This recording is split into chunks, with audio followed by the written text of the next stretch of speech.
Le Premier ministre israélien Benjamin Netanyahou annonce l'élimination de Mohamed Sinwar, présenté comme le principal chef militaire du Hamas à Gaza.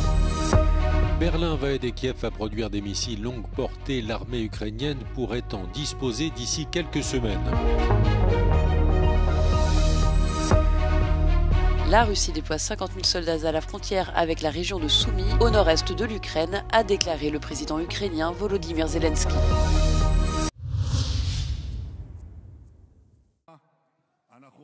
Le Premier ministre israélien Benjamin Netanyahou annonce l'élimination de Mohamed Sinwar, présenté comme le principal chef militaire du Hamas à Gaza. Son frère, Yahya Sinwar, l'un des cerveaux de l'attaque du 7 octobre 2023, avait été tué par les forces israéliennes en 2024. Selon les médias israéliens, Mohamed Sinwar aurait été visé par une frappe de Tsahal il y a 2 semaines à Khan Younes, dans le sud de l'enclave palestinienne.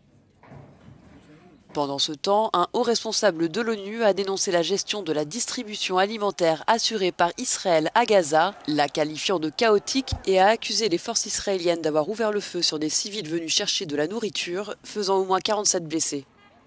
Sur le terrain, la défense civile du Hamas fait état de 16 morts dans des frappes menées mercredi par Tsahal.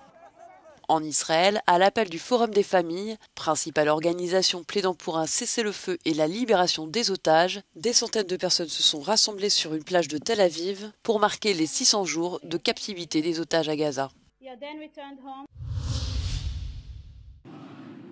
Encore un échec. La méga-fusée Starship que l'entreprise SpaceX du multimilliardaire Elon Musk développe pour aller sur Mars a connu un nouveau vol d'essai mouvementé. Le vaisseau, qui faisait la taille d'un immeuble de 40 étages, s'est envolé peu après 1h du matin, heure française. Après avoir atteint l'espace, il n'a pas réussi à déployer les satellites qu'il transportait et a subi une perte de carburant qui lui a fait perdre le contrôle et l'a conduit à exploser au-dessus de l'océan Indien où il devait finir sa course de manière contrôlée. SpaceX lance souvent des prototypes afin de corriger au fur et à mesure les problèmes rencontrés en situation de vol. Elon Musk a promis 3 nouveaux vols d'essai prochainement.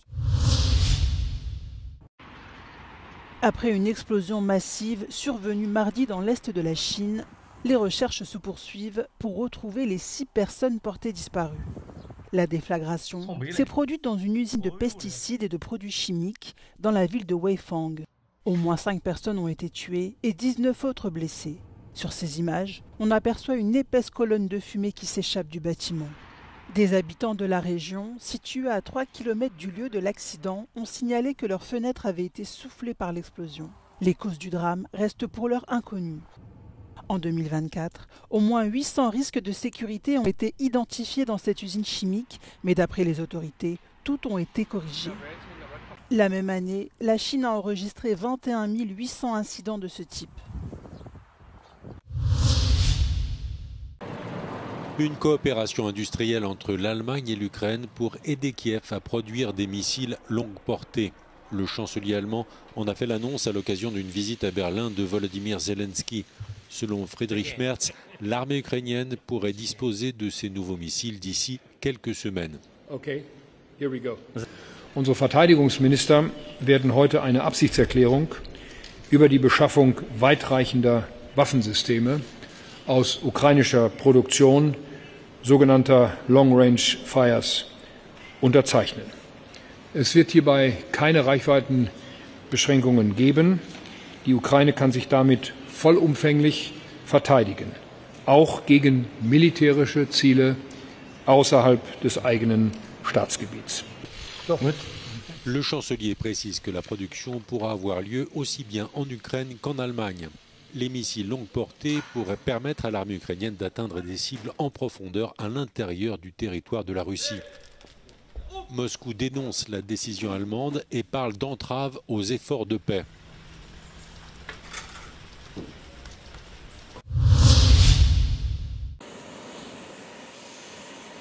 La Russie déploie 50 000 soldats à la frontière avec la région de Soumy au nord-est de l'Ukraine, a déclaré le président ukrainien Volodymyr Zelensky, dans le but, selon lui, de créer une zone tampon de 10 km dans la région.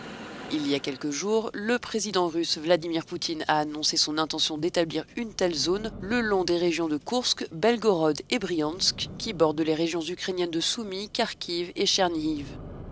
Suite à ces déclarations, Moscou a intensifié ses opérations militaires en direction de la région de Soumy, qui va confirmer que les forces de Moscou avaient réussi à s'emparer de 4 villages proches de la frontière. Par ailleurs, l'armée ukrainienne avertit que la Russie pourrait être en train de préparer de nouvelles offensives sur Kharkiv, où d'importants regroupements de soldats ont été observés près de la frontière.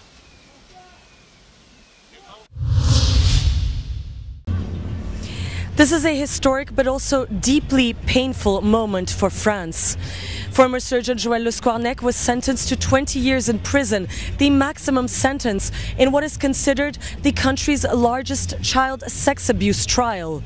He's been dubbed the devil in a white coat, a predator that used his medical authority to rape or sexually assault 299 minors over the course of 25 years. Most of them were hospital patients, sedated, unconscious, and the average age was just 11 years old. Le Squarnec is already serving a 15-year sentence for earlier convictions and sex crimes. He has confessed to all of the assaults and even admitted to more, including abusing his own granddaughter. A new trial will therefore be expected in the future. But the victims say that this sentence is not enough. They're outraged that the court did not issue a post-release detention order. It's a rare and exceptional measure that would allow high-risk offenders to be held in a detention center after having served their sentence. To the victims, this is not the closure that they hoped for, but just another chapter of being ignored. They're now calling on French politicians to take responsibility. A meeting with the health minister is scheduled in the next 2 weeks, where survivors will ask for action and also recognition. Plus de 3 mois après les élections législatives du 9 février, l'Assemblée du Kosovo n'a toujours pas de président. L'opposition n'a de cesse de refuser la proposition du Premier ministre par intérim, Albin Kurti, vainqueur des législatives, l'accusant de vouloir figer la situation. En attendant, des experts affirment que la constitution du Kosovo interdit d'être à la fois dans l'exécutif et dans le législatif. C'est pourtant le cas d'Albin Kurti ainsi que d'une douzaine de ministres qui ont déjà prêté serment au Parlement, mais exercent toujours leurs fonctions au sein du gouvernement. Kemi dorëzuar 17 kallëzime penale kundër ish kryeministrit, në fakt, zotit Albin Kurti dhe ish ministrave të kabinetit të tij, duke përfshirë këtu edhe një ish zëvendësministre, të gjithë këta të zgjedhur deputet dhe të certifikuar sipas rezultatit zgjedhor nga Komisioni Qendror Zgjedhor me datën 27 mars. Ne konsiderojmë dhe besojmë që nga data 27 mars. Albin Kurti et les membres de son cabinet ont assuré qu'ils avaient présenté leur démission pour leur poste dans l'exécutif avant de prêter serment en tant que député, mais selon la loi, ils ne peuvent pas rester au gouvernement même pour un mandat de transition, un avis que ne partage pas le principal intéressé. Kosova ka qeveri në detyrë, unë jam kryeministër në detyrë, ajo çaj mungon Kosovës është kuvendi I ri Republikës. Normalna situacija bi bila da oni uopšte nisu položili zakletvu za poslanike, nego da su nastavili da izvršavaju svoje dužnosti u izvršnoj vlasti, a da kasnije, zavisno od toga da li će da formiraju vlast ili ne, promene mesta u parlamentu. Dans le cadre de son mandat par intérim, dans lequel siègent des députés, le gouvernement prend des décisions décisives pour le pays. Në këto takime janë marrë gjithsej 17 vendime nga një kabinet jo qeveritar I cili në përbërjen e tij ka pasur kryeministra dhe ministra që në kundërshtim me Nenin 72 të kushtetutës kanë prezantuar dhe kanë qenë pjesë e vendimarrjes. Outre le fait que toutes les décisions prises par le gouvernement actuel doivent être annulées, ce dernier ne respectant pas la loi, cette façon de travailler constitue un abus de position officielle et d'autorité et est punissable en vertu du code pénal du Kosovo, assure le groupe d'études juridiques et politiques. Le Conseil de l'Europe tire la sonnette d'alarme quant au recours au profilage racial, mis en évidence dans un rapport publié ce mercredi par l'Organisation de suivi des droits de l'homme de l'organisation. En raison de leurs origines, de leur couleur de peau, de leur religion ou de leur citoyenneté, certaines personnes sont sujettes à des discriminations, comme une mise à l'écart dans une file d'attente au contrôle frontalier ou une interpellation à une fouille aléatoire. Les experts affirment que le problème reste très répandu en Europe. We've noticed that no member state of the Council of Europe is really immune from racial profiling. And we think that it's also a very delicate issue in the sense that we don't want to counter the police forces. We know exactly that we need them and we want to trust them. So that's why it's sometimes very difficult to make them aware of this issue. Le Conseil de l'Europe écrit qu'il est indispensable de prévenir le développement de ces pratiques afin de renforcer, de maintenir ou de rétablir la confiance du public dans les forces de l'ordre.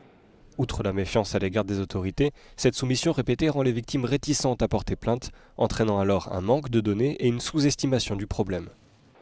Ces dernières années, une nouvelle préoccupation est apparue, la reconnaissance faciale. Les experts craignent qu'elle n'aggrave le problème. Toutefois, des mesures sont prises pour atténuer les risques. Very recently, the Council of Europe adopted a framework convention on the AI and human rights. And there is a specific paragraph dealing with discrimination issues. And one committee of the Council of Europe dealing with anti-discrimination issues is preparing a specific recommendation on the field of AI and discrimination. But no, it's an area of concern, of course. Alors que des initiatives sont prises dans certains pays, les progrès restent bloqués dans d'autres.